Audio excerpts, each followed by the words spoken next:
सर्वप्रथम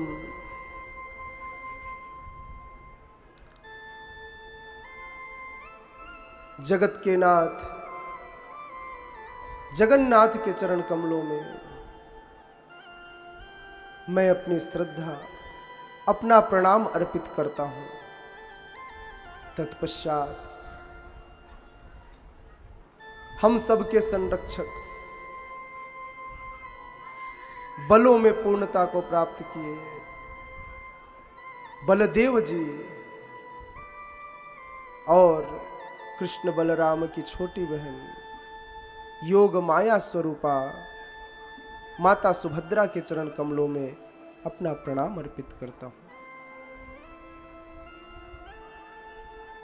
इस कलयुग के परम करुणा अवतार भगवान श्री श्री गौर निताय, जिन्होंने आकर हम जैसे पतित जीवों को कृष्ण प्रेम स्वरूप यह हरिनाम प्रदान किया है, ऐसे करुणा निधान श्री श्री गौर निताय भगवान के चरण कमलों में मैं प्रणाम अर्पित करता हूं। तत्पश्चात संपूर्ण गुरु परंपरा को मैं अपने प्रणाम रूपी सुमन अर्पित करता हूं। अंतरराष्ट्रीय कृष्ण भावनामृत संघ इस्कॉन के संस्थापक आचार्य अभय चरणारविंद भक्ति वेदांत स्वामी श्रील प्रभुपाद, जिनकी कृपा से ही आज मैं आप सबके सामने बिना किसी योग्यता के भी बैठकर कुछ कहने की हिम्मत कर पा रहा हूं, ऐसे संपूर्ण जगत के गुरु जगत गुरु श्रील प्रभुपाद के चरण कमलों में मैं प्रणाम अर्पित करता हूं। तत्पश्चात मेरे दीक्षा गुरु और मेरे शिक्षा गुरुओं के चरण कमल में मैं प्रणाम अर्पित करता हूं। अंततः आप समस्त वैष्णवों के चरण कमलों से कृपा की याचना करता हूं। आप सब आशीर्वाद देवें ताकि मैं भगवान के नाम, भगवान के गुण और भगवान की लीला को यथा रूप में आपके सामने प्रस्तुत कर सकूं। यह क्षमता आप मुझे प्रदान करें। यदि मेरे मुख से कुछ परंपरा विरुद्ध निकल जाए, कुछ गलत निकल जाए, तो मैं पहले से ही उसके लिए क्षमा प्रार्थी हूं।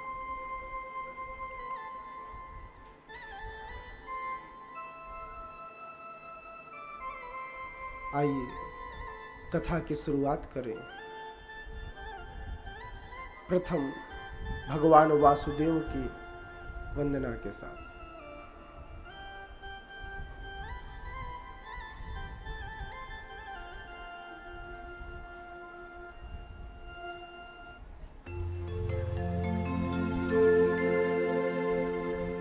ओम नमो भगवते वासुदेवाय। ओम नमो भगवते वासुदेवाय। ओम नमो भगवते वासुदेवाय।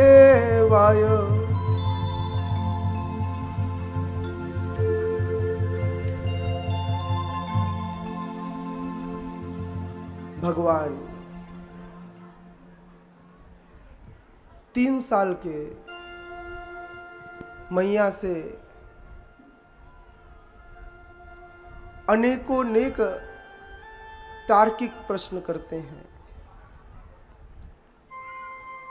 यशोदा मैया यह सोचकर बड़े आश्चर्य में है कि मेरा लाला लगता है अब थोड़ा थोड़ा समझने लगा है।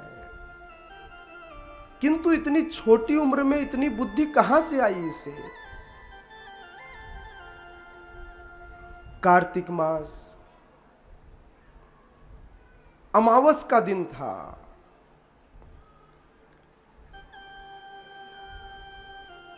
यह वही दिन है जब आप सब अपने घरों में दीपक जलाते हैं। कौन सा दिन? दीपावली का दिन।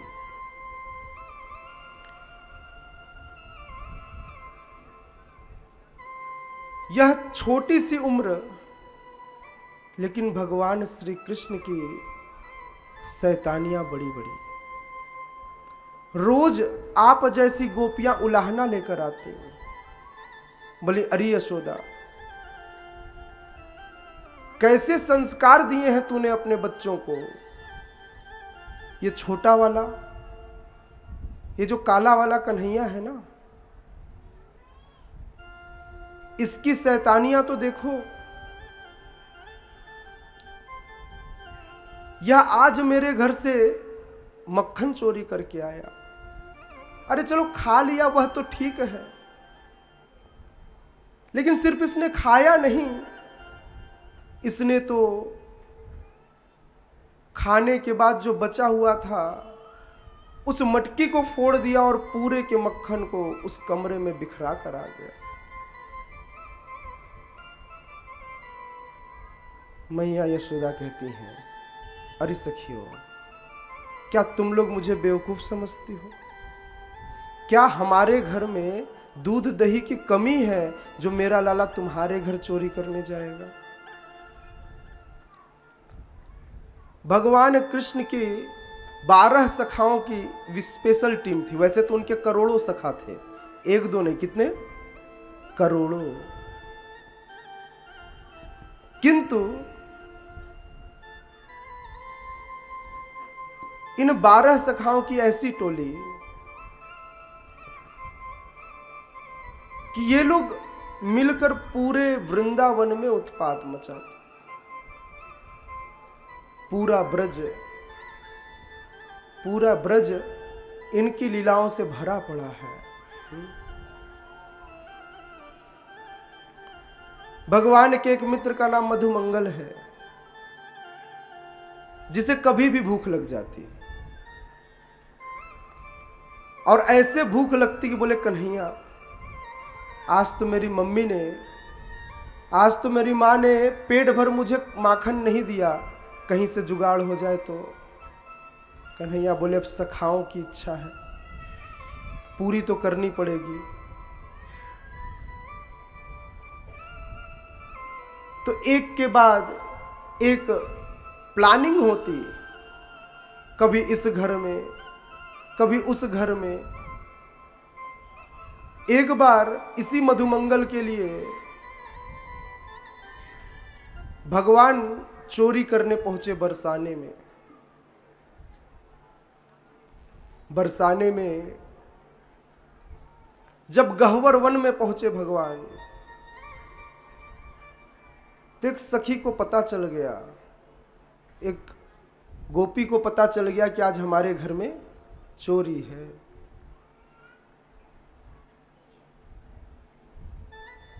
जैसे ही कृष्ण उस कमरे में प्रवेश करते हैं जिसमें मक्खन रखी होती है,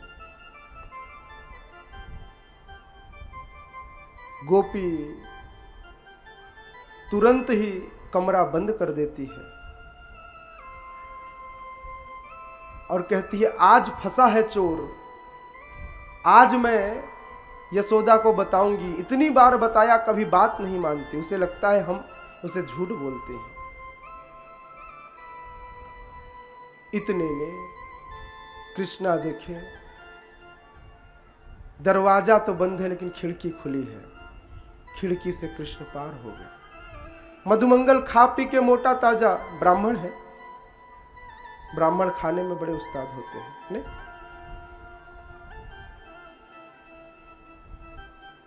गोपी देखी भाग रहा है, मधुमंगल थोड़ा धीमा था। मधुमंगल जब तक चढ़ता तब तक पीछे से गोपी ने पकड़ लिया और कृष्ण कुंड के ऊपर पीपल के पेड़ में रस्सी बांधकर उल्टा लटका दिया। अब मधुमंगल लटक रहे हैं ऐसा। हाँ?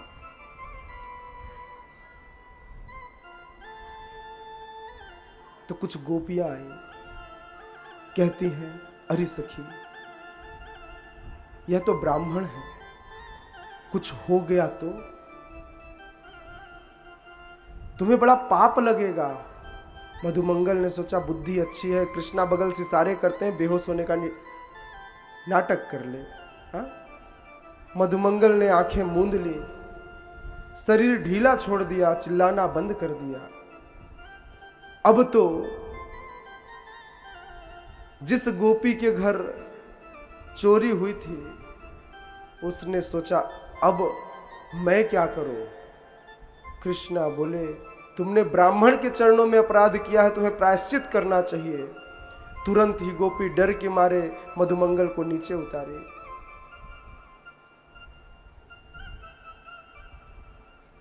बोले प्रायश्चित कैसा?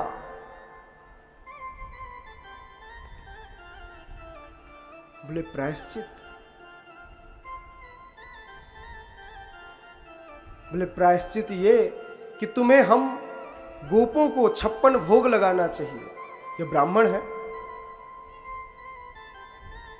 तो मधुमंगल बैठे बैठे बोलता, कृष्णा थोड़ा मत बता, थोड़ा ज्यादा बताना, मुझे भूख ज्यादा लगी है, वैसे भी लटक लटक के सारा खाना पच गया। तो कृष्णा बोले, Will you let your blade rust in this crumbling ruin? सामने ही बैठे हैं। तो कृष्ण कहते हैं, ये भी भोग लाना। बच्चों की जो जो इच्छाएं थी, जो जो डिमांड था, अभी सारी डिमांड बता दी। मधुमंगल कहता है, मुझे आज रसमलाई खाने का भी मन है। धीरे से बोले, रसमलाई के 2 डिब्बे चाहिए। और इस तरह से कृष्ण का उत्पाद बढ़ता गया। दिवाली के दिन सभी को अपने घरों में साफ सफाई करनी होती है, दिए जलाने होते हैं। यशोदा गोपी ने अपने घर के समस्त दास दासियों को छुट्टी दे दी और आज स्वयं तड़के से सुबह उठकर, सामान्यतः यशोदा गोपी कभी स्वयं से दूध मक्खन नहीं निकालती, रानी थी, लाखों उनके पास दास दासियां थे निकालने के लिए। किंतु आज उन्होंने निश्चय किया, हो सकता है कृष्ण को घर का मक्खन न पसंद आ रहा हो, मैं स्वयं से नहीं निकालती, दास दासियों ने कुछ कमी रखी हो, उसे अच्छा न लगता हो, क्यों न मैं स्वयं से ही मक्खन निकालो। सुबह सुबह भोर में 4 बजे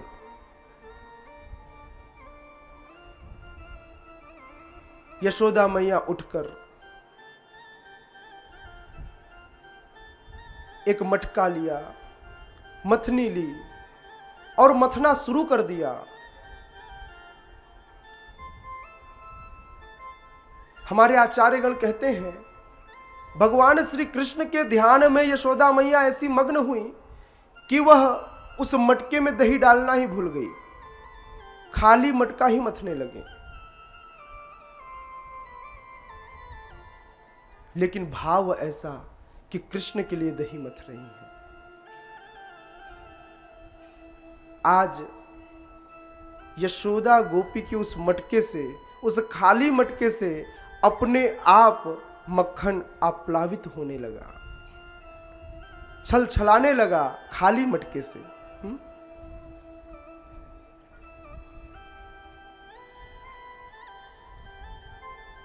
शास्त्रों में इस बात का बड़ा महत्व है कि यदि कोई व्यक्ति किसी को याद करना चाहे तो उसके गुणों को गाना चाहिए।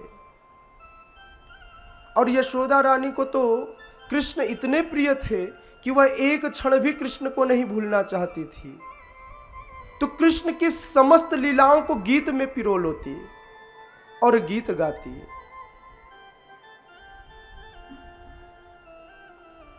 ऐसा गीत, ऐसी यशोदा मैया गीत गा रही हैं और हाथों से मथनी को की रस्सी पकड़कर मथ रही हैं। जब उनके हाथों में भरी हुई चूड़ियां आपस में टकराती, चूड़ियों को पता होता ताल नहीं खराब करना है, तो एकदम बराबर बजाती। कैसे कैसे बजाती? एकदम बराबर। हाँ, ऐसे जैसे करताल बजता है। कैसे बजता है करताल? बजाइए। ऐसा लग रहा था कि चूड़ियां करताल का काम कर रही हैं। इसी तरह से शरीर के अलग अलग अंगों से सहायता की जा रही थी इस कीर्तन में। कीर्तन अर्थात भगवान श्री कृष्ण के नामों का गुणगान। कीर्तन का मतलब बहुत सिंपल सा है, आप किसी भी प्रकार से कीर्तन कर सकते हैं। कीर्तन का मतलब यह नहीं कि जब मृदंग और करताल लिया जाए तभी कीर्तन हो। भगवान श्री कृष्ण की किसी भी प्रकार से सेवा कीर्तन के अंतर्गत आती है। कीर्तन का मतलब है, आज सुबह से ही बाबा जी ने सबको सेवा में लगा दिया, बोले परसों हवन है। जो लकड़ी तोड़ रहे थे वह भी कीर्तन था। जो भक्त हवन की सामग्री तैयार कर रहे थे वह भी कीर्तन था। जिन भक्त ने भगवान के वस्त्र सीने में सहायता की वह भी कीर्तन था। इन भक्तों के लिए जो भक्त नीचे मिलकर प्रसाद बना रहे थे वह भी कीर्तन था। कीर्तन का बिल्कुल यह मतलब नहीं, कुछ लोग सोचते हैं प्रभु जी हमको तो आपने काम में लगा दिया, हम कथा नहीं श्रवण कर पा रहे। तो जो भक्त अभी मंदिर में पीछे स्कूल मंदिर में विद्या की देवी जहां विद्या दी जाती है, स्कूल परिसर में जो लोग प्रसाद बना रहे हैं वे भी कीर्तन कर रहे हैं। उन्हें भी इस समस्त कथा का फल एक साथ बल्कि इससे कई गुना ज्यादा प्राप्त होगा। क्यों? क्योंकि वे सेवा में लगे हुए हैं। बोलिए हरि बोल। यह फल है सेवा का। यशोदा मैया दही मथने लगी। अचानक ही तड़के से मंगल आरती का समय था। मंगल आरती में भगवान को हम जबरदस्ती उठा देते हैं। भगवान की उठने की इच्छा नहीं होती। जैसे आप लोग नहीं उठना चाहते सुबह सुबह, भगवान को भी उठने की इच्छा नहीं होती, लेकिन क्या करें, सत्वगुण का टाइम है, उठाना तो पड़ेगा। लेकिन आज मैया ने नहीं उठाया तो कृष्ण स्वयं उठ गए। और कृष्ण को जब सुबह सुबह उठते हैं ना तो बड़ी तेज भूख लगती है।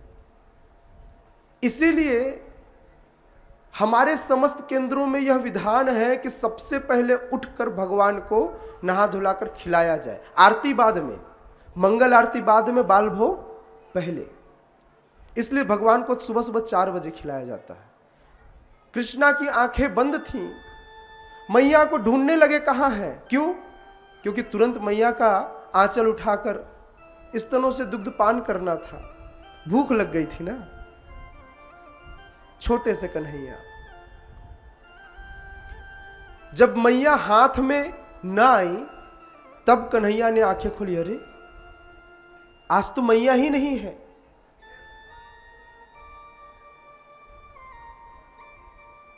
अब क्या करें? कन्हैया आज से पहले स्वयं से अपने बिस्तर से नहीं उतरे थे।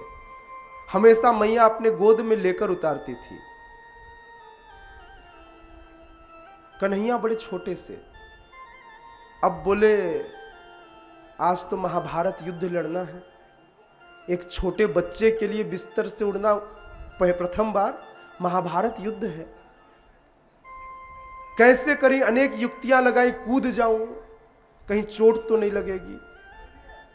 बड़ी मुश्किल से उल्टे हुए पेट के बल पैर पहले नीचे लटकाया, देखे जमीन छू रहा है क्या, नहीं छुआ। थोड़ा और सहारा लेके लटके, तब जमीन उनके पैरों से छू गई। आज माता पृथ्वी भी प्रसन्न हो गई। भगवान, आज आपने स्वयं से अपना चरण कमल मेरे मस्तक पर रख दिया। आपकी जय हो। बोलिए बाल कृष्ण भगवान की जय। अब ऐसे कृष्ण उतर कर मैया के पास जे चाहते हैं तो क्या देखते हैं? मैया आंख बंद किए लाला के बाल लीलाओं को मुख से गा रही हैं। पूतना वध, कैसे तृणावर्त, कैसे सक्टासुर और कैसे ब्रज में कृष्ण लीला करते हैं, समस्त लीलाओं को गीत में पिरो कर गा रही हैं। कृष्ण ने मैया का आंचल पहना, कृष्ण ने मैया का आंचल पकड़ा और तब मैया को एहसास हुआ कृष्ण मेरे पास आ गए हैं। अपने लाला को गोद में उठाया, समझ गई इसे बड़ा भूख लगा है। कृष्ण को तुरंत ही अपने आंचल में छुपाकर दुग्ध पान कराने लगी। उसी समय चूल्हे पर दूध उबल रहा था। यह दूध यशोदा मैया विशेष कर से कन्हैया के लिए व्यवस्था कराती थी।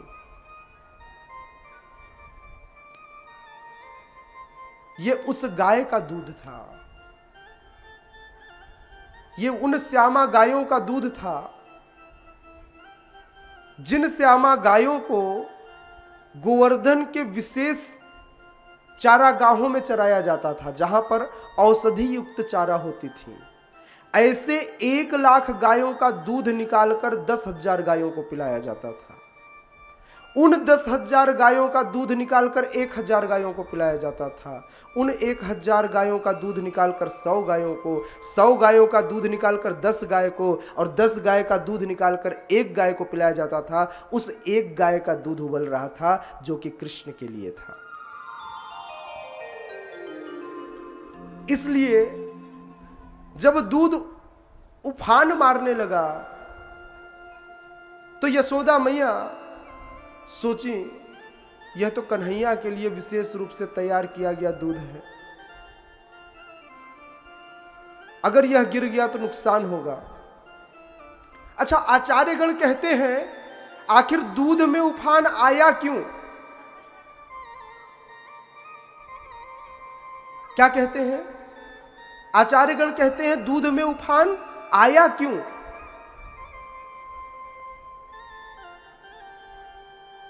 आध्यात्मिक जगत में समस्त वस्तुएं अचिंत्य होती हैं। हर वस्तु एक व्यक्ति होता है। हर वस्तु क्या होता है? एक व्यक्ति होता है।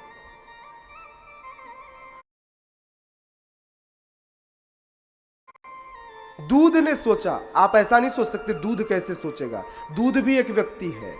भगवान के समस्त ऑर्नामेंट्स भी अलग अलग व्यक्ति हैं। सुदर्शन भी एक व्यक्ति है। इस तरह से आध्यात्मिक जगत में जितनी भी वस्तुएं हैं सब क्या हैं? अचिंत्य हैं। तो दूध में उफान आया इसलिए क्योंकि दूध ने सोचा कि यशोदा मैया अपने लाला को दूध पिला रही हैं, भगवान की मैया है, आज इनके वात्सल्य की धारा ऐसे बहेगी कि इनके स्तनों से दूध खत्म होगा नहीं। ब्रह्मांड के स्वामी कृष्ण पी रहे हैं, ये पीते न थकेंगे, वो पिलाते न थकेंगे, और जब वो दोनों एक दूसरे को प्रेम से तृप्त कर लेंगे तो मुझ दूध का क्या होगा? जो मैं कृष्ण के लिए बना हूं, तो मेरा जीवन तो बेकार हो गया। तो मेरे ऐसे जीवन के व्यर्थ हो जाने पर मुझे आत्महत्या कर लेनी चाहिए। क्यों न मैं दूध सोचता है, क्यों न मैं इस आग में कूदकर जान दे दूं। इसलिए आत्महत्या करने के लिए उस दूध में उफान आ गया। यशोदा मैया देखिए, अब यशोदा मैया क्या सोचती हैं?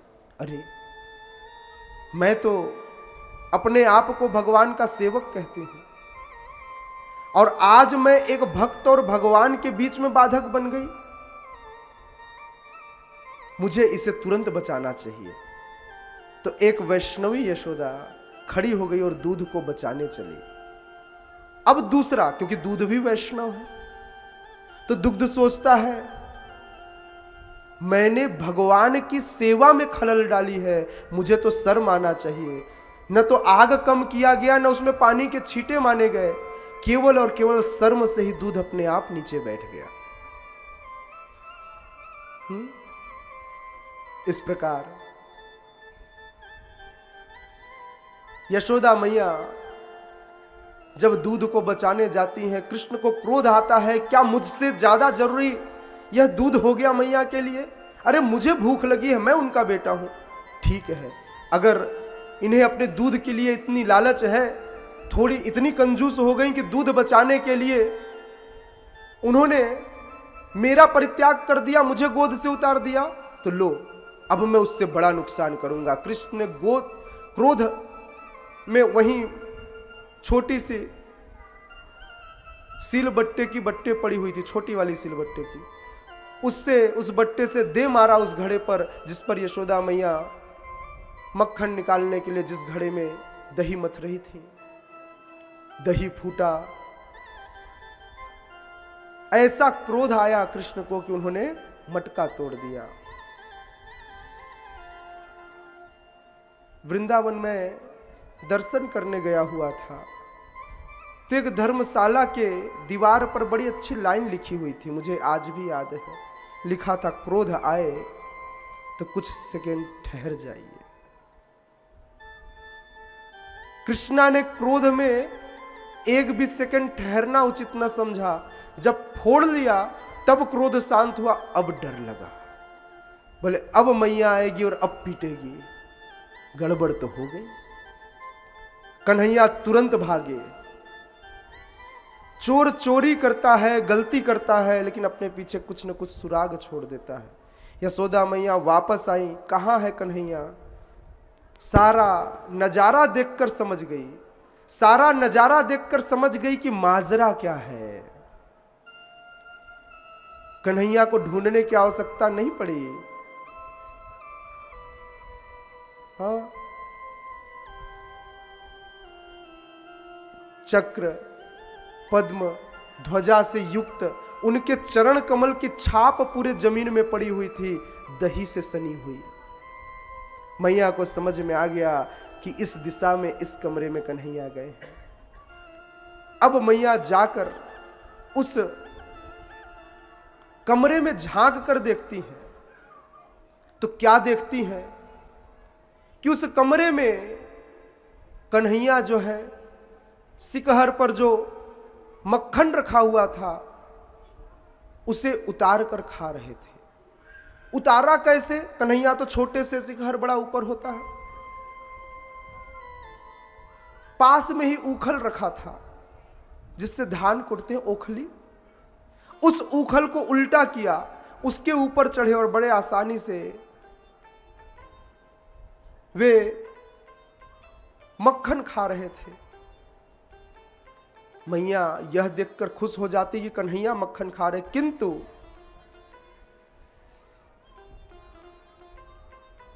वह अपने साथ साथ हजारों बंदरों को कमरे में बुलाए हुए थे,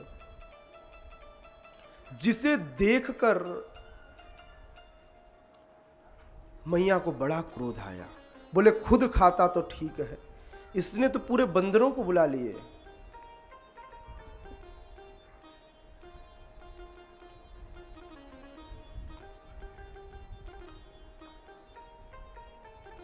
आचार्यगण कहते हैं कि बंदरों को क्यों खिलाया? तो कन्हैया कहते हैं बंदरों को इसलिए खिलाया, कृष्ण कहते हैं पिछले युग में तुमने मेरी बड़ी सहायता की थी। जब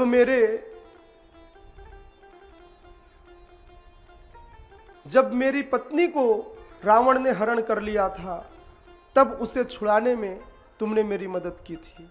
कई दिनों तक निराहार रहकर भी तुम लोगों ने युद्ध लड़ा था। आओ, मैं तुम्हें आज अपनी मां के हाथ का मक्खन खिलाता हूं। कृष्णा बांट रहे थे, और बंदर तो बंदर की जात है, चारों तरफ इसका कोई इसके मुंह में ठूसता, कोई उसके मुंह से लूट लेता। हाँ, और इस तरह से पूरे घर में मक्खन ही मक्खन था। यशोदा मैया आई, पीछे से दरवाजा खोला तो उनकी बाहर से प्रकाश के कारण, सूर्योदय का समय हुआ था तो बाहर से प्रकाश, तो उनकी थोड़ी छाया बन रही थी। जैसे ही उस छाया को देखा, सारे बंदर सतर्क, और अगले ही क्षण एक एक करके धीरे से निकल गए। कृष्णा बोले, लगता है कुछ खतरा है। अब कन्हैया उस खतरे को भांप कर समझ गए। पीछे से मैया की हाथ में छड़ी उनके छाया में दिखाई दिया। कन्हैया उखल से कूदे और भाग निकले। बंदरों से जाके पूछा, अरे भाई, मैं तो तुम्हारी सहायता कर रहा था, तुम सबको खिला रहा था, भागे क्यों? बोले, भगवान, पिछले युग में राक्षसों से लड़ना बड़ा आसान था, यहां आपकी मैया थी, उनसे कौन लड़ेगा? आप स्वयं भी तो भाग आए, इतना था तो आप ही लड़ लिए होते। खैर,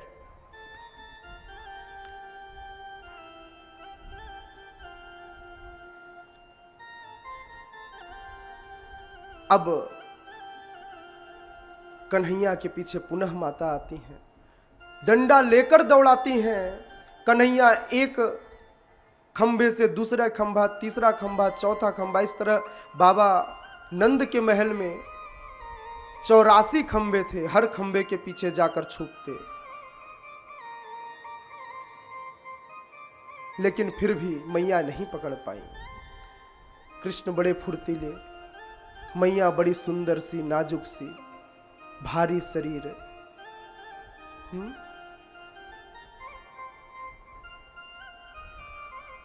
कहती है, हे विधाता, क्या आज मैं इस छोटे बच्चे से हार जाऊंगी? अब तुम ही कुछ सहायता करो। विधाता तो आगे भाग रहे थे।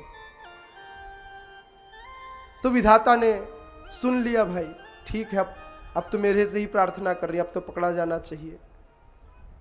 और विधाता अर्थात भगवान श्री कृष्ण मैया के हाथों पकड़े जाते हैं। मैया जब डंडे से मारने के लिए हाथ ऊपर करती हैं, कन्हैया बहुत डर जाते हैं, मैया भी सहम जाती हैं, मेरा लाला ज्यादा न डरे। डंडा तो फेंक दिया, लेकिन दंड देने का विचार रखा, रस्सी से बांध दिया।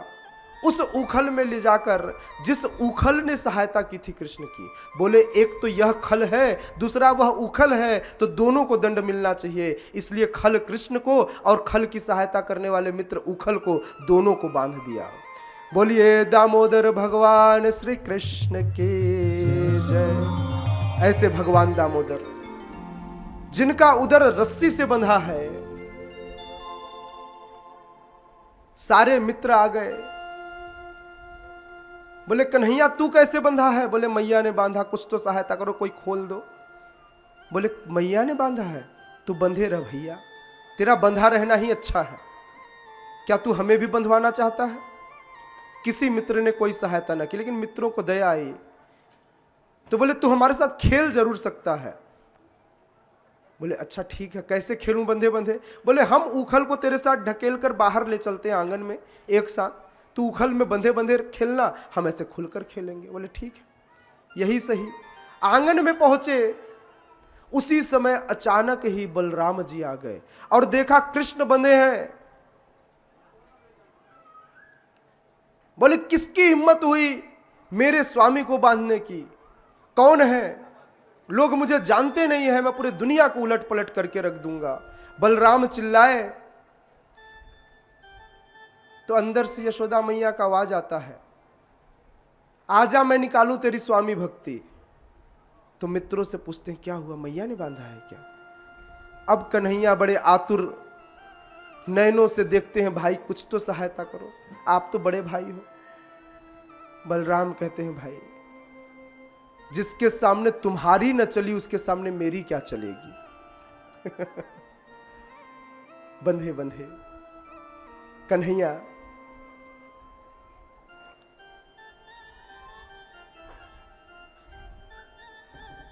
खेल ही खेल में ध्यान आता है कि मेरे परम प्रिय भक्त नारद जी ने यहां उद्धार करने के लिए कुबेर के 2 पुत्रों को छोड़ा है, जो यहां पर 2 अर्जुन वृक्ष के रूप में विद्यमान है। नलकुंवर और मणिग्रीव यमल अर्जुन, युगल अर्जुन वृक्ष के रूप में वहां विद्यमान है। अब भगवान श्री कृष्ण यह विचार कर उन दोनों वृक्षों के बीच में से पार हो जाते हैं, किंतु उखल उनके पीछे फंस जाता है। एक ही झटके में थोड़ा सा ताकत लगाकर हम सब चाहते हैं कि अगर दोनों साइड गिर गए। बहुत जोर की आवाज हुई, सारे ब्रजवासी डर गए।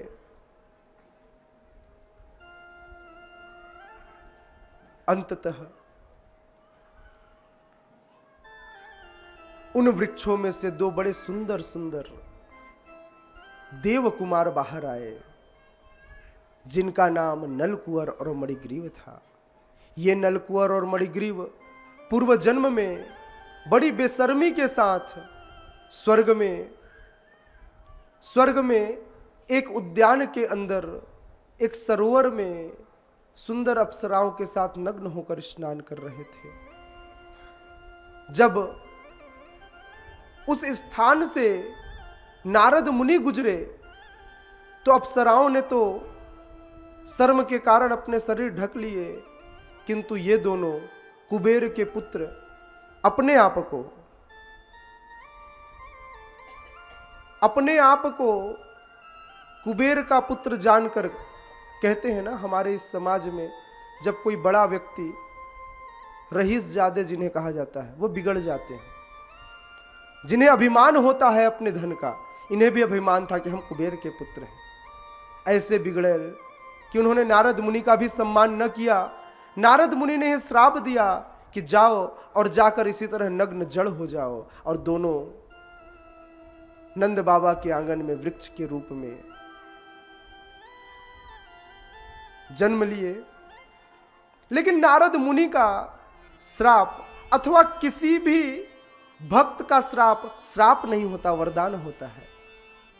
कोई भक्त कभी श्राप देता ही नहीं है। उस श्राप के पीछे भी उस व्यक्ति का हित छुपा होता है। भगवान समझ गए और भगवान ने उन दोनों का उद्धार किया, अपना कृष्ण प्रेम प्रदान किया, भक्ति प्रदान की, जीवन सफल किया नलकुंवर और मणिग्रीव का। उन्होंने कृष्ण की परिक्रमा की, स्तुति की और अपने धाम को वापस गए।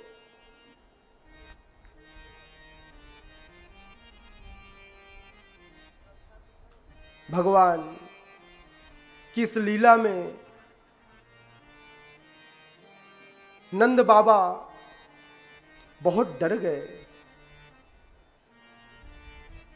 अगर बच्चा कहीं पेड़ के नीचे आ जाता तो, छोटा सा बच्चा। अनेक लीलाएं भगवान ने की। अब भगवान थोड़े बड़े हो रहे हैं, उद्धार कर चुके हैं। भगवान की बदमाशियां बढ़ रही हैं। नंद बाबा ने यशोदा मैया की वात्सल्य से बंधी रस्सी को अपने वात्सल्य प्रेम से खोल दिया, क्योंकि समस्त रसों में सबसे बड़ा रस ही वात्सल्य रस है। भगवान अब बड़े हो रहे हैं, थोड़े बड़े। एक दिन की बात है, नंद बाबा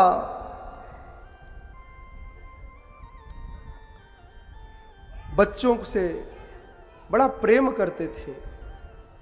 सोचे अब इनको भी अब कुछ कार्यभार देना पड़ेगा। हमेशा कृष्ण जिद करते, बाबा मैं तुम्हारे साथ काम करूंगा, मैं भी खेत जाऊंगा, मैं भी गैया चराऊंगा। वैसे तो कन्हैया को अभी तक घर में रखा था, अब बाहर जाने का मौका है, क्योंकि कृष्ण अपना प्रेम अपनी लीला पूरी ब्रज में करना चाहते हैं।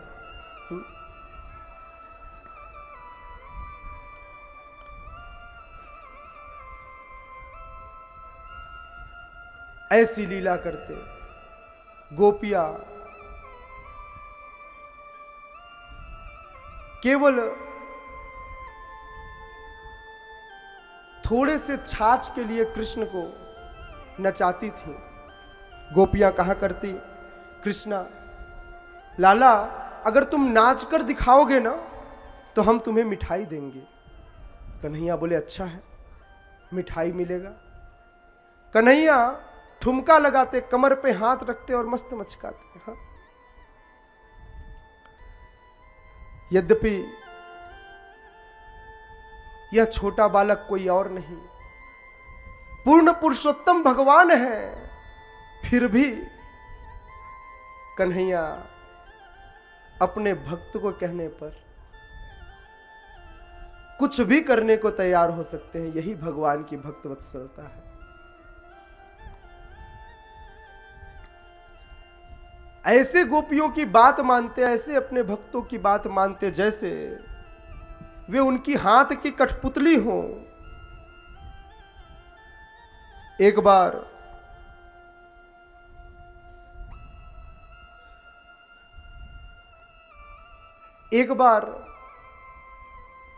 नंद बाबा खेत में काम करने जा रहे थे तो भगवान श्री कृष्ण ने नंद बाबा की चप्पल उठाई, वैसे ही उसे अपने सिर पर धारण किया जैसे भरत महाराज ने राम जी की खड़ाऊ अपने माथे पर धरी थी। यह देख नंद बाबा के प्रेमाश्रु बह निकले अपने पुत्र प्रेम में। नंद बाबा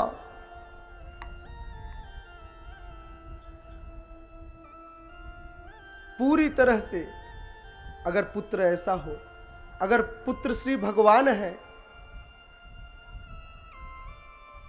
तो उससे प्रेम करना यह तो प्राकृत नहीं हो सकता, यह अप्राकृत ही होगा। कई बार छोटे से कन्हैया अपनी बाजुओं को ऐसे थपथपाते और बोलते, देखो मेरे अंदर कितनी शक्ति है। गोपियां देख के बड़ी प्रसन्न होती। एक दिन छोटे से कन्हैया के घर नंद बाबा के महल में एक फल बेचने वाली आई। कन्हैया फल बेचने वाली मैया के पास गए, बोले मैया मुझे फल चाहिए। बोले लाला मोल लगेगा। तो उन्होंने देखा था पहले ऐसे कागज के नोट नहीं चलते थे। उन्होंने देखा था कि हमारी मैया जब कुछ लेना होता है तो घर से अनाज के बदले कुछ लेती है। तो वो भी गए और अपने महल के अंदर से उन्होंने देखा था मैया वहीं से निकालती है, गए और अपने मुट्ठी में भरकर कुछ धान ले आए। लेकिन छोटे से बालक का तो मुट्ठी भी पूरी ना बंधती थी, ऐसे पकड़ा जितना पकड़ा है, बाकी कुछ यहां से निकल गए, कुछ यहां से उंगली के पोरों से सारे बाहर, कुछ रास्ते में गिर गए, कुछ 2-4 दाने ही बचे ले जाकर मैया फल बेचने वाली बूढ़ी मैया के हाथ में दिया। हाय रे वात्सल्य, उस बूढ़ी मैया के भी स्तनों से दूध चूने लगा, केवल इस वात्सल्य को सोचकर इस कन्हैया के वात्सल्य प्रेम में आकर कन्हैया बोले, देख मैया मैंने मोल चुका दिया, आप तो फल दे दे। बोले कितना फल लेगा लाला? बोले सारे चाहिए। क्या करती? बूढ़ी बोली ठीक है, लेकिन कन्हैया एक बात है। बोले बताओ मैया। बोले तू एक बार बस मेरी गोदी में बैठ जा, फिर सारे फल तू ले जा। कन्हैया ने बोला बस इतनी सी बात। कन्हैया देखे कहीं इधर उधर कोई देख तो नहीं रहा, कहीं यशोदा मैया देखेगी तो डांटेगी। देखा भी यशोदा मैया नहीं देख रही, चुपचाप गए और उस फल बेचने वाली बूढ़ी मां के गोद में जाकर बैठ गए। संपूर्ण संसार का आनंद आज उस बूढ़ी मां के गोद में बैठा था। प्रसन्न, इतनी प्रसन्न कि अब उस बूढ़ी मां को अपना होश ही न रहा। फल बेचने वाली मैया सोची, अगर किसी ने मुझे देख लिया कि मैंने राजा के बेटे नंद बाबा के बेटे को गोद में उठाया है तो दिक्कत हो जाएगी, लोग मुझे गाली देंगे। तुरंत ही लाला को बोली, लाला मैं फिर आऊंगी। और यह कहकर लाला को अंदर भेज दिया और स्वयं अपनी टोकनी उठाकर चली। उनका जो घर था ना, ब्रज के थोड़ा सा बाहर था। किनका? फल बेचने वाली मैया का। आगरा में यमुना पार करके जाना होता था। जब यमुना पार करने लगी बूढ़ी मैया तो अचानक ही उसे अपनी टोकरी बड़ी भारी नजर आई। भगवान भी कैसी कैसी परीक्षाएं लेते हैं।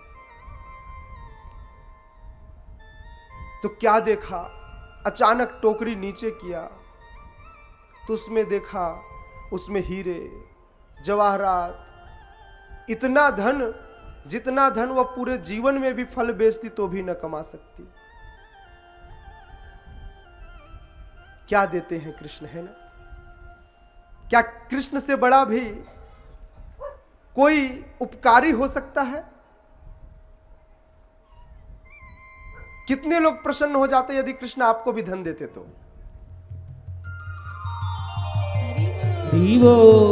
लेकिन बूढ़ी मैया प्रसन्न नहीं हुई।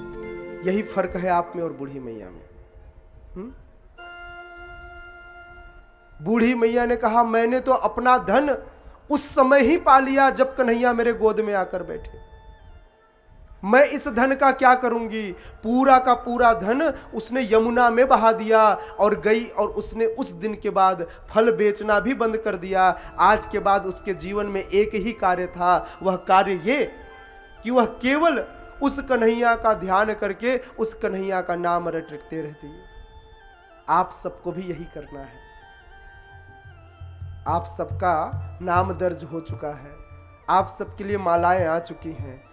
अब रोजाना आपको उसी बूढ़ी मां की तरह समस्त धन ध्यान विषयों का आसक्ति त्याग कर, पुत्र पति पत्नी सबका मोह त्याग कर सेवा त्याग करने, कर्तव्य निभाना है। कर्तव्य के साथ मोह त्यागना है। क्या करना है? हरे कृष्णा कृष्णा कृष्णा हरे हरे, हरे राम राम राम हरे हरे। कन्हैया की तोतली भाषा समस्त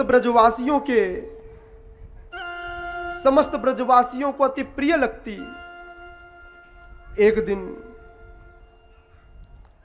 एक दिन कृष्ण बंसी बजाते, हाथ में मैया के द्वारा दिया हुआ कलेवा का पोटली, कलेवा मतलब लंच प्रसाद का पोटली लिए बछड़े चराने के लिए जंगल जा रहे थे। तभी मामा कंस ने एक और खिलौना भेज दिया। मामा कंस बड़ा प्रेम करते थे भगवान श्री कृष्ण से, और प्रेम में मामा कंस ने एक और खिलौना भेजा जिसका नाम था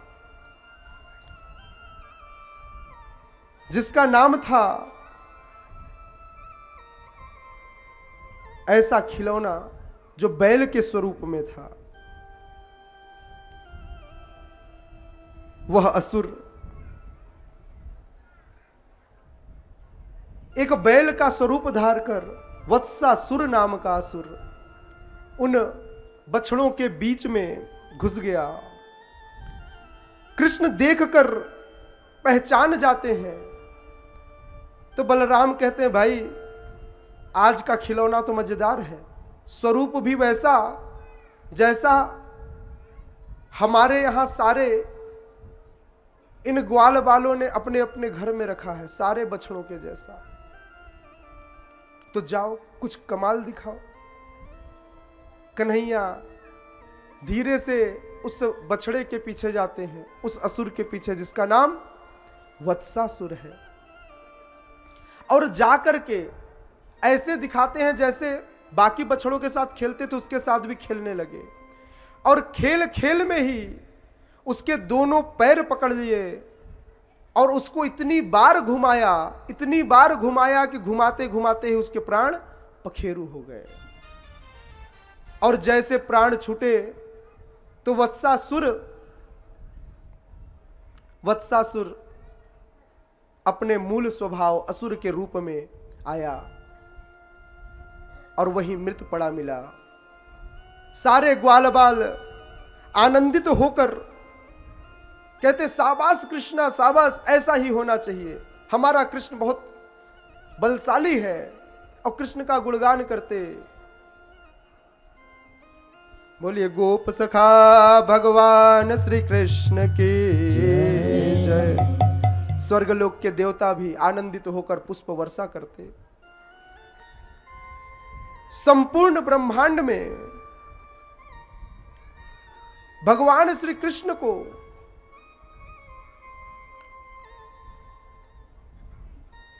गोपाल कहा जाता है, जो गौओं की रक्षा करते हैं। राधा रानी के संग सखियां आई, बोले अरे कृष्ण, तुमने तो आज एक बैल को ही मार दिया, तुम्हें गौ हत्या लगेगा, तुम्हें गौ हत्या का पाप लगेगा, तुमने कोई प्रायश्चित नहीं की। तुमने तो बोले वो गौ नहीं था भाई, वह तो असुर था, मैंने असुर को मारा। बोले जो भी हो, लेकिन स्वरूप तो गौ का लेके आया था, मारा ना। क्या करते कन्हैया? बोले बताओ, कोई उपाय हो तो बताओ। बोले तुम्हें जाकर 7 पवित्र नदियों में स्नान करना चाहिए। बोले अच्छा, वो तो बड़ी दूर है। कौन है 7 नदियां? गंगे चैव यमुने चैव गोदावरी सरस्वती सिंधु कावेरी नर्मदे। हाँ, गंगा, यमुना, गोदावरी, सरस्वती, सिंधु, कावेरी और मैया नर्मदा। वैसे नर्मदा मैया हमारे यहीं अमरकंटक से ही बहती हैं, यहीं उनका उद्गम स्थल है। यह 7 पवित्र नदियां हैं जिनके महात्म को समस्त पुराण आदि में श्रील व्यासदेव ने व्याख्या किया है। कृष्णा कहते हैं मैं क्यों जाऊंगा, अगर मुझे नहाना है तुम्हें क्या चाहिए कि मैं इन नदियों में स्नान करूं? कोई बात नहीं, मैं तुरंत ही उन नदियों को यहां बुला लेता हूं। तुरंत ही बुलाया और मंत्र पढ़ते हैं, एक गड्ढा बनाते हैं, अपनी तुरंत बांसुरी नीचे रखते हैं, एक ही झटके में वहां बड़ा सा कुंड बन जाता है। और उस कुंड में तुरंत भगवान आवाहन करते हैं, कहते हैं गंगे चैव यमुने चैव गोदावरी सरस्वती सिंधु कावेरी नर्मदे जले अस्मिन् सन्निधिं कुरु। हे देवियां, आइए और आकर इस कुंड में निवास कीजिए। एक एक करके 7 देवियां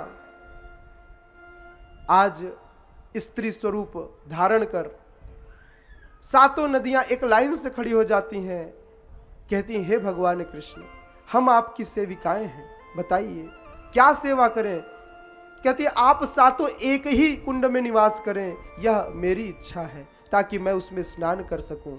इस तरह से सभी ने भगवान के चरण कमलों को प्रणाम किया है और उस कुंड में जाकर स्थापित हो गई हैं। इस कुंड का नाम श्याम कुंड हुआ। बोलिए श्याम कुंड की जय। जब सखियों ने देखा, गोप सखियों ने देखा कि कृष्ण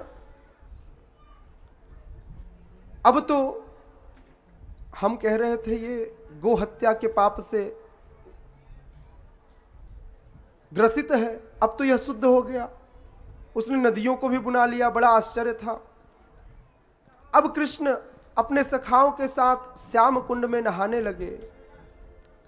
तब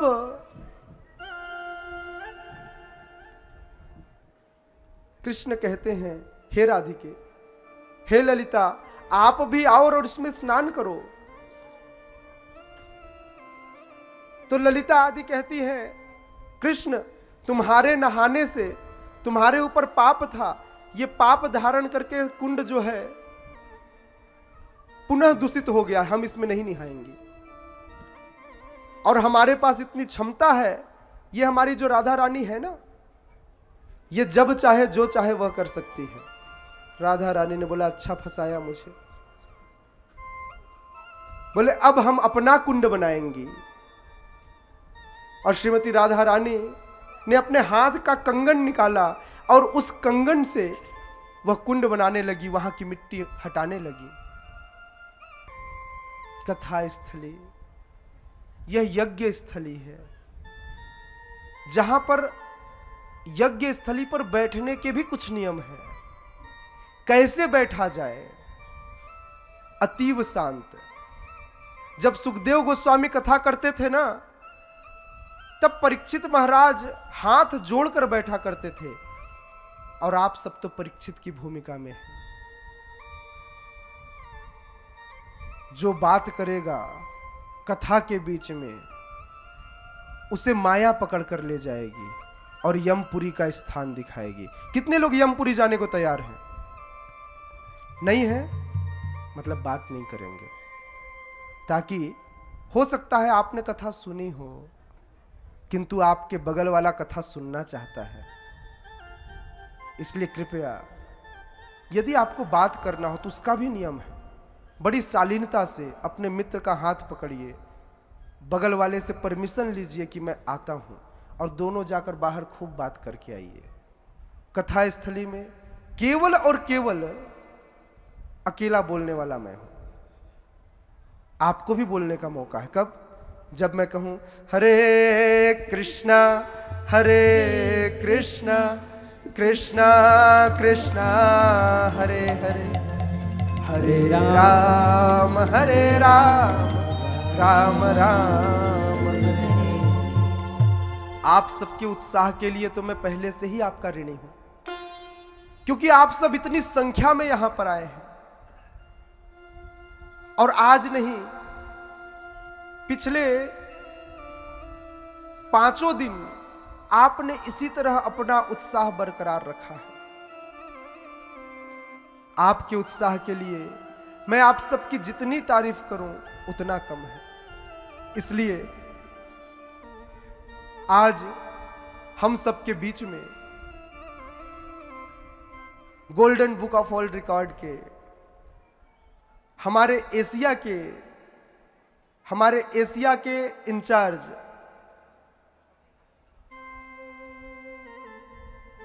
जो शायद ही कहीं जाते हो, लेकिन सिर्फ इसलिए जब उनको पता चला कि चलता ग्राम में लोगों का उत्साह इतना है, तो वे स्वयं ही इस अवार्ड को देने आप सबको आ गए।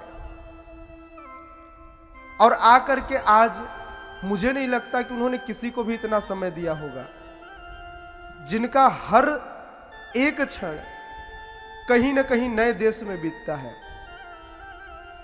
वह आपके बीच में आकर कथा श्रवण कर रहे हैं। कम से कम मैंने जो आपके बारे में कहा है, I'm sure many of you know the बड़े ही सभ्य और साक्षर हैं। हाँ, तो मुझे लगता है इसका परिचय आप सबको देना चाहिए, नहीं? कृपया बड़े ध्यान से श्रवण कीजिए। नाचने का समय तो आएगा, हाँ? क्योंकि राम भी आ गए हैं, हाँ? कृष्ण भी आ गए, लीलाएं भी चल रही, आनंद ही आनंद है, लेकिन विषयों में नहीं, इन भौतिक विषयों में नहीं, केवल भगवान की लीला में, भगवान के नाम संकीर्तन में। आप सब लगातार एक के बाद एक कथा का श्रवण कर रहे हैं। इतना बृहद विषय जिसे कहने के लिए शायद मेरा जीवन काफी ना हो। हमारे आचार्यगण कहते हैं यदि श्रीमद् भागवत के एक एक श्लोक पर कहा जाए तो एक श्लोक पर व्यक्ति 6 महीने तक लगातार कह सकता है। 6 महीने रात दिन बराबर नॉन स्टॉप कहे तब एक श्लोक कहेगा। और श्रीमद् भागवत में 18,000 श्लोक हैं। कितने? आप समझ रहे हैं? अगर मैं सिर्फ श्रीमद् भागवत भी कहूं तो मुझे कितना दिन लगेगा कहने में। फिर भी अति संक्षिप्त रूप में केवल सार तत्वों को आपके सामने प्रकट करने के लिए आप सब गणमान्य लोगों के सामने कुछ कहने का सामर्थ्य कर पा रहा हूं। क्यों? क्योंकि इच्छा है मेरे संस्थापक आचार्य की, इच्छा है मेरे गुरुजनों की, इच्छा है चैतन्य प्रभु की। चैतन्य महाप्रभु ने आज्ञा दी है और कहते हैं जारे देखो तारे कहो कृष्ण उपदेश। बोले यदि आपका जन्म इस भारत भूमि पर हुआ है, भारत भूमि ते हैलो मनुष्य जन्म यार, यदि आपने मनुष्य के रूप में इस भारत पर जन्म लिया है, इस भारत भूमि में जन्म मिला है, तो आपको जन्म सार्थक करी, अपने जन्म को सार्थक करना चाहिए। कहां? पब में जाकर, गलत कार्य करके या आपस में बातें करके नहीं।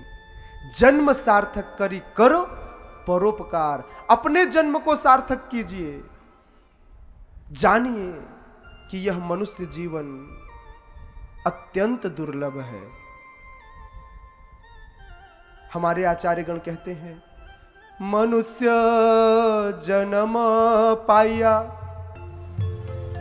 राधा कृष्ण नाम भजिया, जानिया सुनिया विष खाए।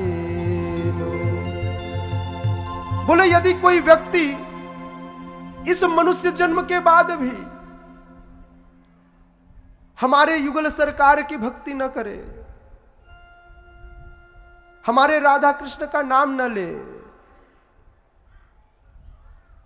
तो इस जन्म में जानबूझकर, जैसे कोई व्यक्ति आत्महत्या कर लेता है जानबूझकर, जानिया सुनिया विष खाइनु। यदि आपने भगवान हरि का नाम नहीं लिया, यदि आपने श्रीमती राधा रानी का नाम नहीं लिया, तो यह ऐसा है कि आपने जानबूझकर अपने जीवन में विष खा लिया। इसलिए हम हर बार आपसे क्या कहलवाते हैं? हरे कृष्णा। क्या कहते हैं? हरे अर्थात श्रीमती राधा रानी। हरा शब्द का शाब्दिक अर्थ श्रीमती राधा है, और हम कहते हैं हरे। हरे का अर्थ होता है हे श्रीमती राधा रानी। क्या? हे श्रीमती राधा रानी। तो मानो जब मैं पुकारूं, मैं कहूं हरे, तो राधा रानी कहे क्या चाहिए, उनका प्रत्युत्तर होता है क्या चाहिए, तो मैं कहता हूं कृष्ण, मुझे कृष्ण की सेवा में लगाइए। तो कई बार छोटा बच्चा जब मां से कुछ मांगता है तो मां कहती है अभी तो छोटा है, जरूरत नहीं है अभी देने की, पता नहीं संभाल पाएगा नहीं संभाल पाएगा। तो फिर कहते हैं हरे। मैया बोले अब क्या चाहिए? बोले कृष्ण, कृष्ण की सेवा में लगाइए। फिर मां अपने कामों में लग जाती हैं।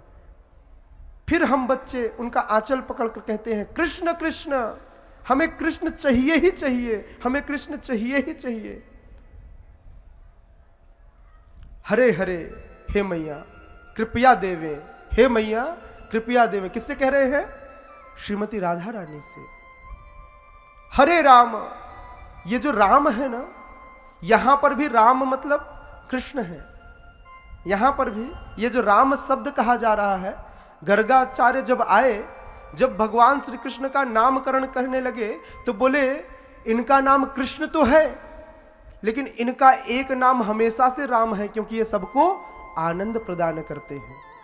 तो यहां पर जो राम शब्द का शाब्दिक अर्थ है उसका मतलब भी कृष्ण है। तो इसलिए बोले मुझे वही आनंद चाहिए जो कृष्ण है। हरे कृष्णा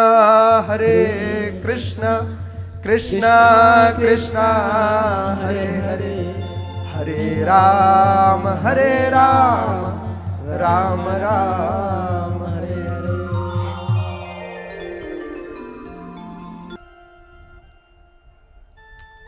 भगवान थोड़े बड़े होते हैं, 6 वर्ष के। कितने वर्ष के? भगवान 6 वर्ष के होते हैं, तभी कंस मामा बोले बहुत दिन हो गया कुछ बड़ा खिलौना नहीं भेजा, तो एक बड़ा खिलौना भेजते हैं। छोटे छोटे खिलौने तो खूब सारे पहले ही भेज चुके थे।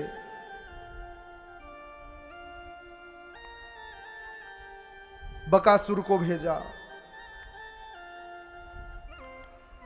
बकासुर का चोंच पकड़कर कृष्ण ने फाड़ दिया। बोले बड़ा छोटा खिलौना था, इस बार कुछ बड़ा भेजना चाहिए। तो एक बड़ा खिलौना भेजा जिसका नाम था अघासुर। क्या था? अघासुर।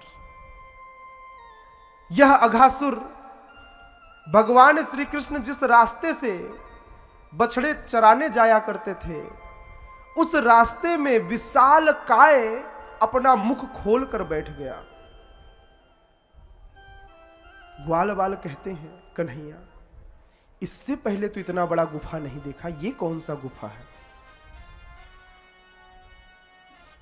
जिसे देखकर डर लगता है? अच्छा म्यूजिक, थोड़ा साउंड बढ़ाइए। भयंकर म्यूजिक लग रहा है ना? जय हो। ऐसा अघासुर जिसे देखकर ऐसा लग रहा था कि विशाल पर्वत अपना मुख खोले, भयंकर स्वरूप लिए बैठा हुआ है। लेकिन कृष्ण, चूंकि यह गुफा हमें मिला है, हो सकता है यह हमारे खेलने की अच्छी जगह हो, क्यों न इस गुफा में चले जाएं? कन्हैया कहते हैं मित्रों, जब कोई चीज अच्छी लगे तो थोड़ा संभल जाना चाहिए, जांच परख लेना चाहिए। यह खतरे की घंटी तो नहीं। कन्हैया ने समझाया और कन्हैया ने समझाया, लेकिन ग्वाल बाल बोले कृष्णा तुम तो हो ना, खतरा हो तो कौन है? कृष्ण है। गोप सखाओं को डर ही नहीं लगता। क्यों? क्योंकि उनके साथ उनके कृष्ण है। म्यूजिक बदलिए। कृष्ण है, अच्छा हो गया। कृष्ण है तो सुखमय हो गया। जय हो। बोले कृष्ण आप हैं तो कष्ट कैसा, परेशानी कैसी? आप हैं ना कृष्ण सखा, तुम्हारे रहते कोई चिंता की बात नहीं, कोई परेशानी आई तो तुम तो देख ही लोगे, लेकिन हम इस गुफा में जाना चाहते हैं। कृष्ण बोले ओके, अब जब यही इच्छा है तो यही सही।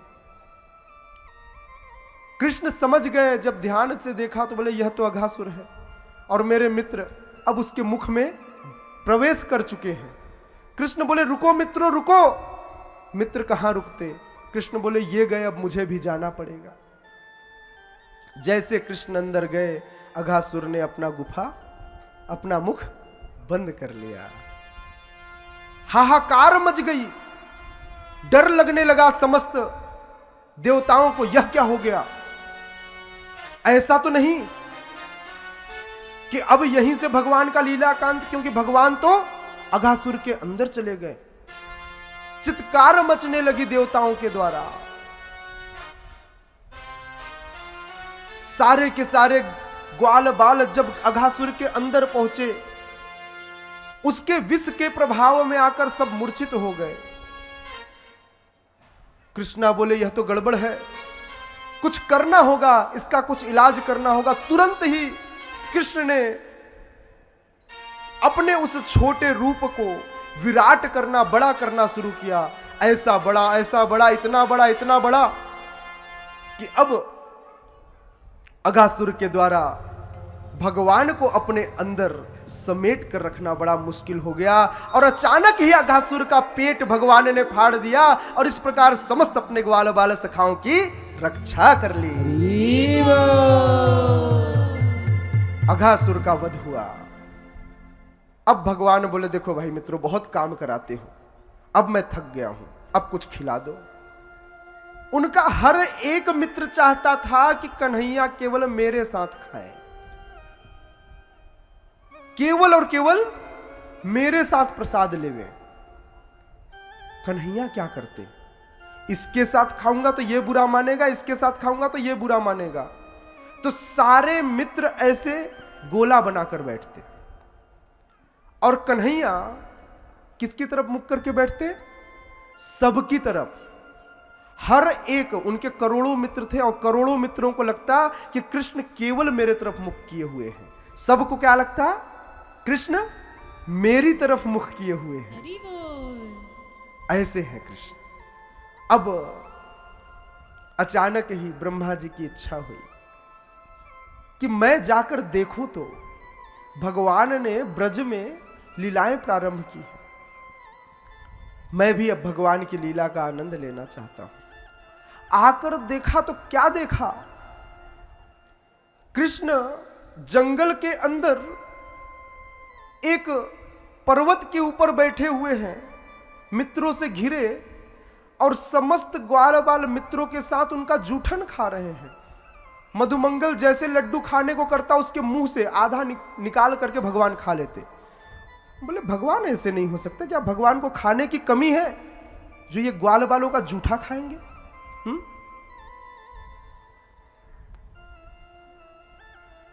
अरे हमारे बांके तो ऐसे हैं जिनसे यदि कोई नजर लगा ले,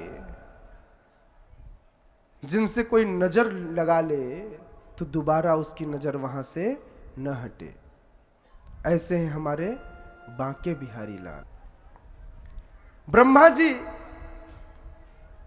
ब्रह्मा जी बड़े उद्विग्न हुए यह देखकर कि जिन गर्भस्थ भगवान की हमने स्तुति की थी, क्या वे वही भगवान है? क्या वे वही भगवान हैं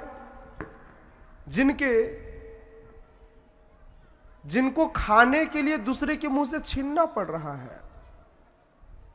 भगवान की माया, भगवान की भगवत्ता ऐसी है कि लोग पहचान न पाए। ब्रह्मा जी न पहचान पाए जिनको स्वयं वही बुला कर लाए थे।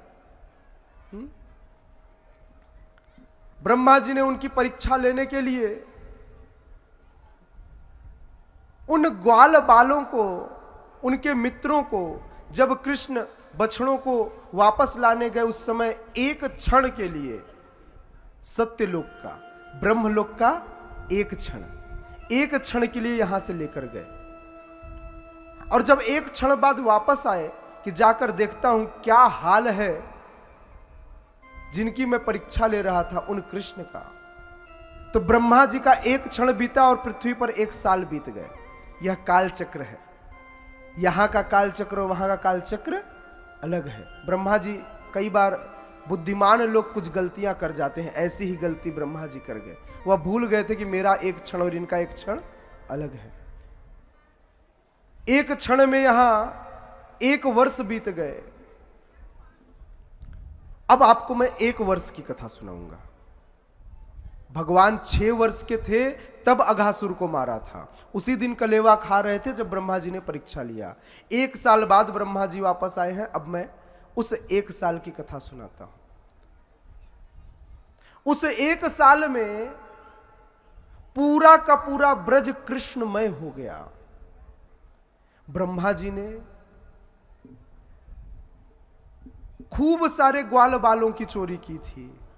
सिर्फ ग्वाल बाल नहीं, उनके साथ साथ बछड़ों को भी चुरा लिया था। कृष्ण बोले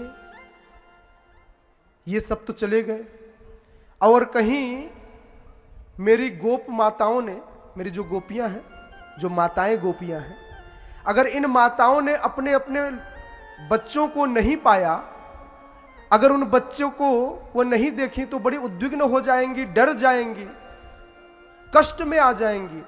तो कृष्ण ने अपना विस्तार किया, समस्त ग्वाल बालों का रूप कृष्ण ने धर लिया। छड़ी भी कृष्ण बन गए, कपड़े भी कृष्ण ही थे, बछड़े भी कृष्ण ही थे, चारों तरफ कृष्ण ही कृष्ण। पहले जब कृष्ण बछड़ा चराकर शाम को वापस आते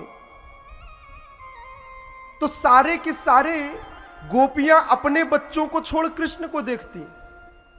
उनका पूरा आकर्षण एक ही जगह होता, कहां है कृष्ण। गाय बछड़ों को दूध पिलाना छोड़ कृष्ण को निहारती। लेकिन इस एक साल में यशोदा बोली क्या हो गया, कुछ तो गड़बड़ है। बोली हमेशा ये गोपियां जो मेरी सखियां हैं, यशोदा मैया की सखियां, बोले हमेशा ये गोपियां मेरे कन्हैया को देखती थी, पिछले कई महीनों से, क्योंकि उनके लिए कई महीने हो गए, बोले कई महीनों से कोई मेरे बेटे की तरफ देखती ही नहीं, क्योंकि वही कृष्ण अभी मधुमंगल है, वही अभी श्रीधर है, तो सारे के सारे कृष्ण हैं। अब गाय भी अपने बछड़े को चाट रही थी।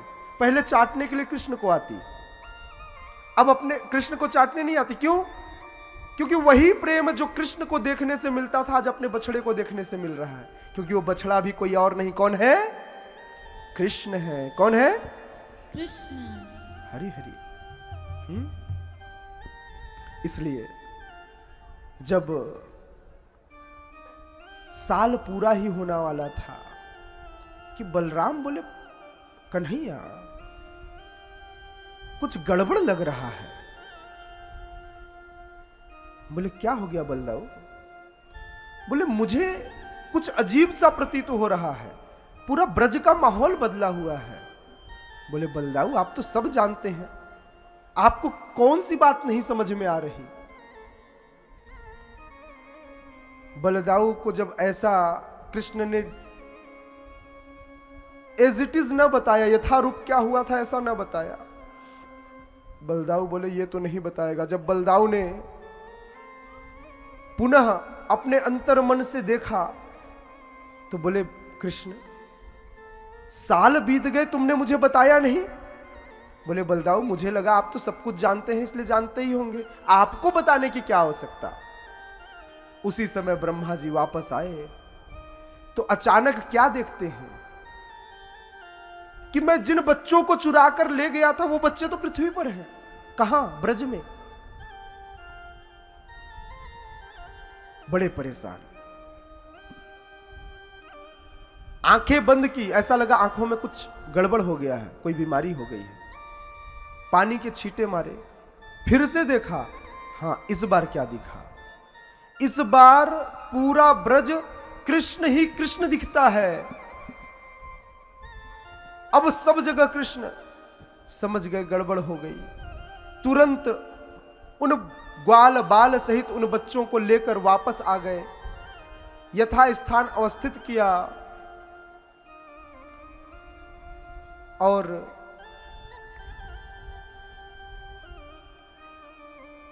कृष्ण जो है एक पर्वत की चोटी पर जा बैठे गोवर्धन में।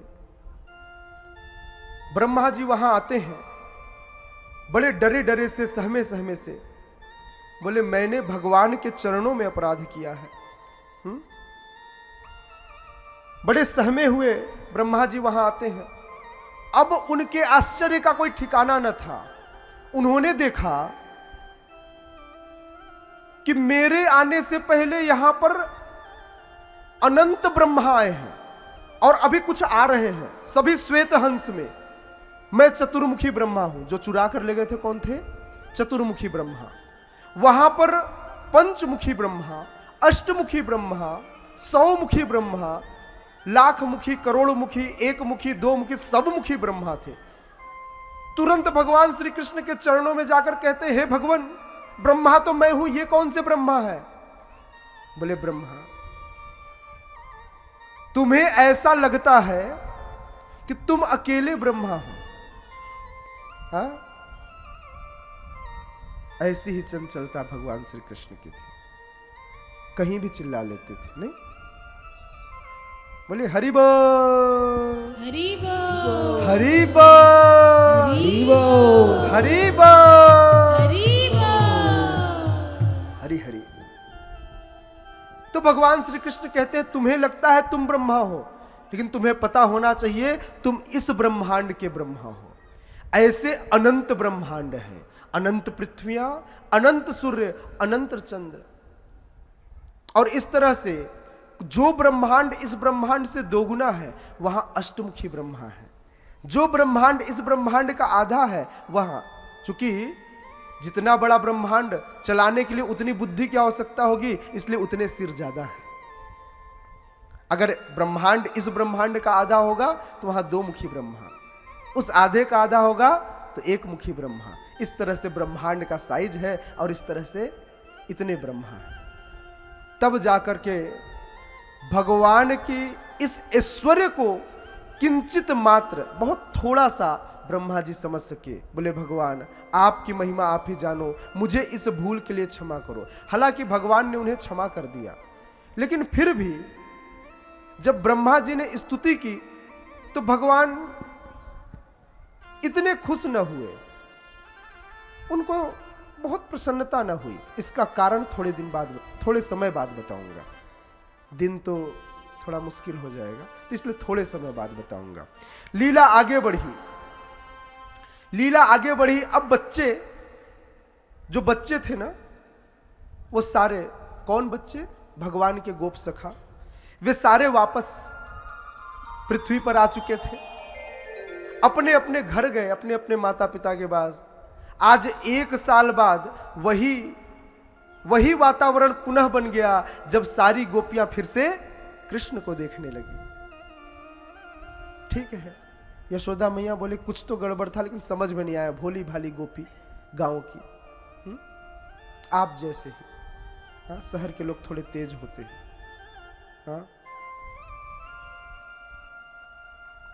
सभी लोग जाकर अपने माता पिता से कहने लगे, नहीं आप लोग को नहीं कह रहा था, आप लोग शहरी हैं, लेकिन आप लोग तो बैठे हैं कथा में, आप लोग भगवान के परम सेवकों में से, परम भक्तों में से एक है, क्योंकि इतनी शालीनता के साथ कथा वही सुन सकता है जिसे भगवान के नाम में, भगवान की लीला में और भगवान की कथा में श्रद्धा हो। आप सब भगवान के स्वीकृत पार्षदों में से एक है। अब सारे बच्चे अपने माता पिता से जाकर के, सारे गोप बालक कहते हैं, पता है मैया कल कृष्णा ने क्या किया, क्योंकि उन्हें नहीं पता था कि वो 1 साल से यहां नहीं थे। जिस दिन अघासुर को भगवान ने मारा था उसी दिन ब्रह्मा जी उन्हें ले गए थे। उन्हें 1 साल का पता ही नहीं, उनके जीवन से 1 साल गायब कर दिया। नहीं, जैसे लोग कोमा में रहते हैं, हा? योग निद्रा में 1 साल तक सोते रहे वे। सभी ने बताया कि पता है पिताश्री, कन्हैया ने कल एक बड़े से अघासुर, बड़े से सर्प को मार डाला। सब बोले कहां, किस तरह की बातें करते हैं, अघासुर मरा था 1 साल पहले, ये कल की बात कर रहे हैं। बोले बच्चे हैं, इनको कुछ गलतफहमियां होते रहती हैं, वो तो। Want glasses that match your outfit? Find them. तब भी ठाकुर जी ने बचाया था जब पूतना आई थी, तब भी बचाया था जब सक्टासुर आया था, तब भी बचाया जब तृणावर्त आया, तब भी बचाया जब बकासुर आया, और सबको लगता है कृष्णा कृष्णा कृष्णा। हाँ, समझ रहे हैं आप? अब समय बीता, कृष्ण बलराम साथ साथ गांव में चराने जाने लगे। भगवान पौगंड अवस्था में पहुंच गए। पौगंड अवस्था कहते हैं 6 से 10 वर्ष की आयु को। अब गायों को चराने का उत्तरदायित्व मिला। पहले बलराम की टोली अलग जाती थी कृष्ण की, क्योंकि कृष्ण बछड़े चराते थे और बलराम गाय चराते थे। अब गाय चराने कृष्ण जाने लगे, क्योंकि बछड़े वहीं आसपास निकट में ही रहते थे।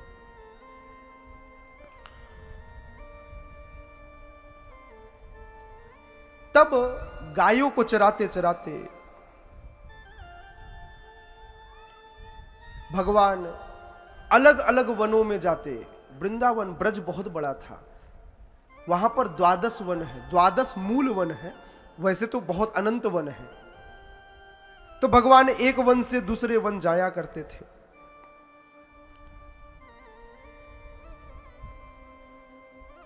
जब भगवान जाते तो जो लताएं होती, वृक्ष होते, वो अपने आप झुक जाते, भगवान को छूने का प्रयास करते।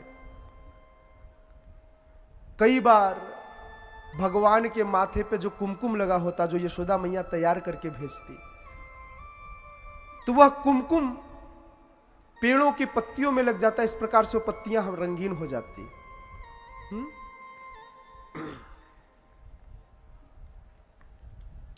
भगवान श्री कृष्ण ने देखा कि समस्त पेड़ अपने आप को झुकाकर पुष्पों की वर्षा कर रहे हैं। भगवान श्री कृष्ण जब चलते ना, तो अपने आप पुष्पों की बारिश होती पेड़ों से। तो कहते हैं, बलदाऊ देखो ना किस प्रकार से ये वृक्ष हमें छूने का प्रयास कर रही है। तो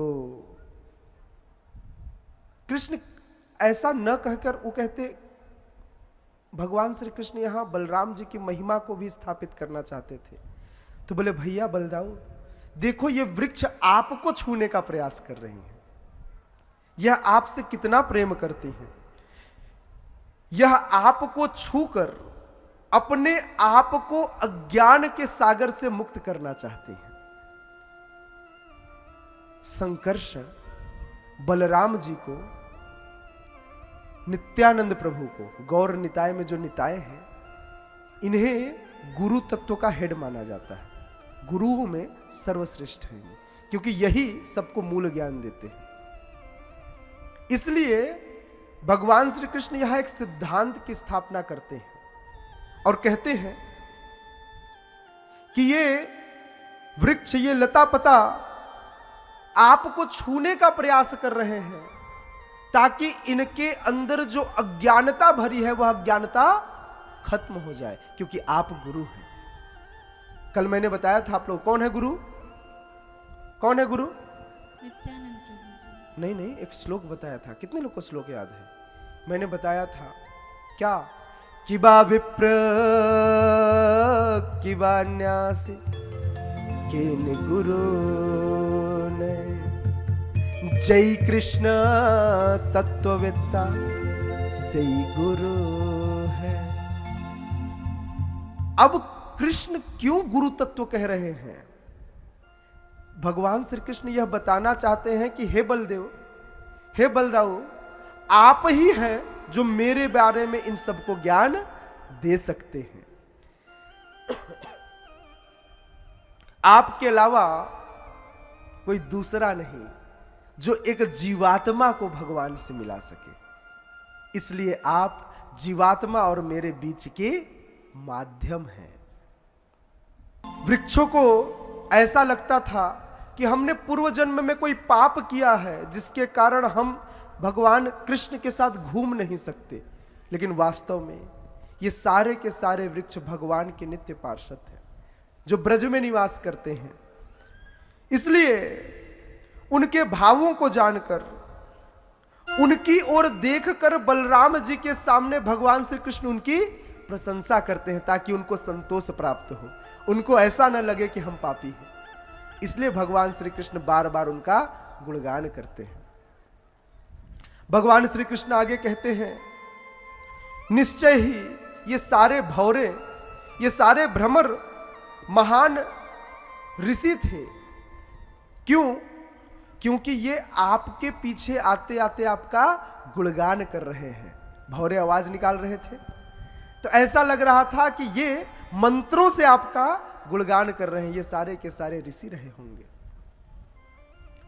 अनेकों अनेक जीवों का उदाहरण देते हुए कृष्ण बलराम का गुणगान करते हैं।